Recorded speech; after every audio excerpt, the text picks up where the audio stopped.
भडगाव नगर परिषदेवर शिवसेनेची एक सत्ता आली.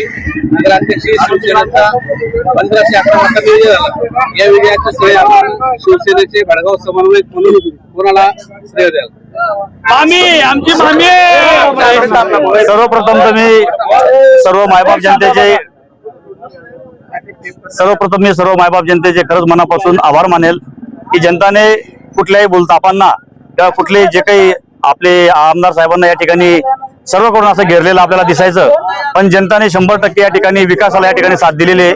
आदरणीय आप्पासाहेबांनी जो आपल्या भडगाव शहरासाठी आणि ग्रामीण भागातील जो काही विकास केला त्या विकासाला पाहून 100% या ठिकाणी विकासाच्या मागे उभं राहून खंबीरपणे आपले आमदार साहेब यांना जनतेने पाठिंबा दिलेला आहे. त्याच्यामुळे सर्व मायबाप जनतेचे मी आमदार साहेबांच्या वतीने आणि आमच्या संपूर्ण शिवसेनेच्या वतीने त्यांचे आभार मानतो.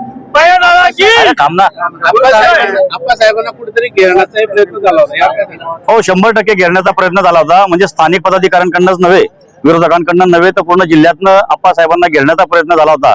परंतु सर्वांना मी असं म्हणेल की वरून पुरून आपले आमदार साहेब या ठिकाणी निघाले, कारण जनतेचा आप्पांवर जो विश्वास आहे तो विश्वास परत या ठिकाणी सिद्ध करून दाखवलेला आहे की आपली भडगावची जनता ही सुज्ञे आणि जनता कोणाच्याच बोलतापांना बळी पडत नाही. फक्त विकासाच्या मागे उभं राहून आदरणीय किशोरप्पांच्या पाठीमागे खंबीरपणे उभे या निवडणुकीत दिसून आलेले. भडगाव सोबत पाचव्यात आप्पासाहेबांनी एक अशी सत्ता घेतली. एका शब्दाचा प्रत्यय एक येतो की एक अकेला सप्पेबारी.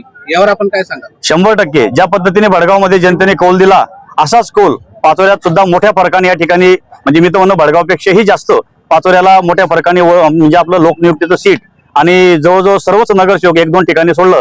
ज्या पद्धतीने आप्पासाहेबांना आम्हाला सगळ्यांनाच जी काही अपेक्षा होती त्याच पद्धतीचा निकाल या ठिकाणी भडगाव आणि पाचोऱ्याच्या जनतेने आदरणीय आप्पासाहेबांच्या नेतृत्वाला या ठिकाणी दिलेला आहे.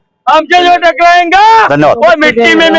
आमच्या चॅनलला लाईक करा, सबस्क्राईब करा, बेल आयकॉनवर क्लिक करा आणि हो शेअर करायला विसरू नका.